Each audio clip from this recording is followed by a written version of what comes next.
Let's talk more about Colin Kaepernick and Nike with the CEO of Nine Line Apparel, Tyler Merritt. Tyler, great to have you with us. It's great to be back on. And congrats on all your success building a brand in an environment in a way, too, that's kind of antithetical to a lot of big businesses. So congrats on that. So Nike partners with Kaepernick to protest social justice in America. He's upset about his racist adoptive parents. But, you know, he could have taken a stand against Nike because they've been linked to Xinjiang, China, and these Uyghur Muslims and using slave labor. They say they're not doing that anymore. But they took a different, or Kaepernick took a different route than you guys did. You guys decided to stand up against this slave labor. Tell us what's going on. Yeah, we turned to science, and not to sensationalism, which is what Colin Kaepernick and other brands sell. So about the same time that Colin Kaepernick was being used as a brand ambassador, my brand ambassador was Eddie Gallagher, a famed Navy SEAL who deserves notoriety for being a good human. So I think there's different brands out there with different priorities, but the promotional products industry, the industry that I purchase my goods from and then relabel for myself and other partners, those guys.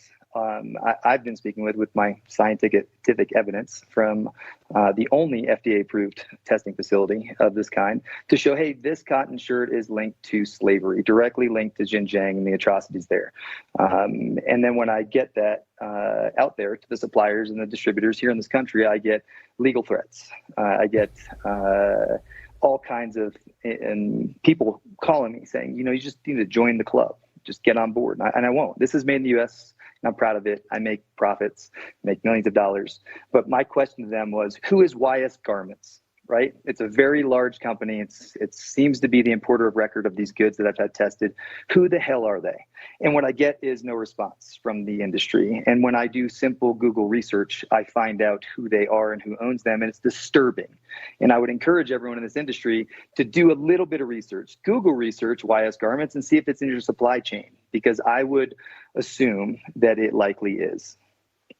And you have to wonder, is it a willful ignorance that a lot of people, they just don't want to know the truth because life's easier to live that way? Or is there something else with this? Because it's more profitable. I'm here in Savannah, Georgia, and we pay hundreds of employees well over minimum wage. And I will tell you that our minimum wage here is still much higher than it is in South America, much higher than it is in Vietnam and other Asian countries.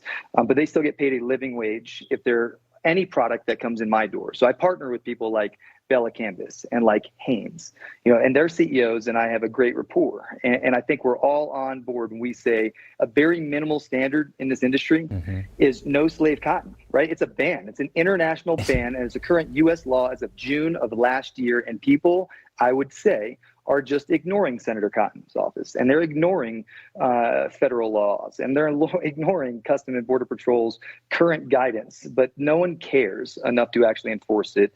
And that's my assertion. That's what's going on. It's too much money. It's too profitable to not pay people.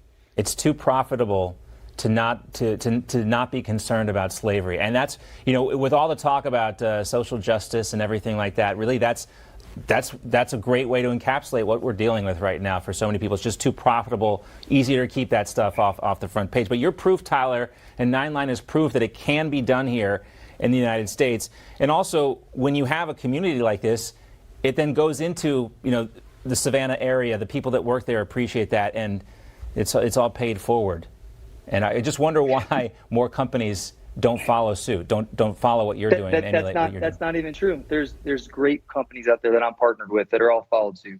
We've done it under the radar, and we've gone to these companies and said, hey, it's just time to stop. And it's been months and months and months, and they're not responding. I don't like coming out on national television. I don't like putting my face out there. I do lots of things under the radar, but there's lots of CEOs that are saying, I will absolutely have my products tested by you, Tyler.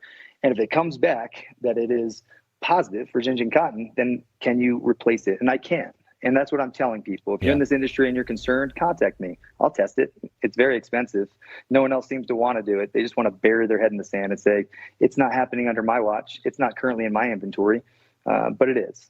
It's happening, and thank you for bringing it to our attention and everyone else's attention. And I know there are people willing to do this, but why does this not catch on more often? Because it benefits not just the company, but the communities that these companies are located in as well. Tyler, great to see you. Thank you for your time.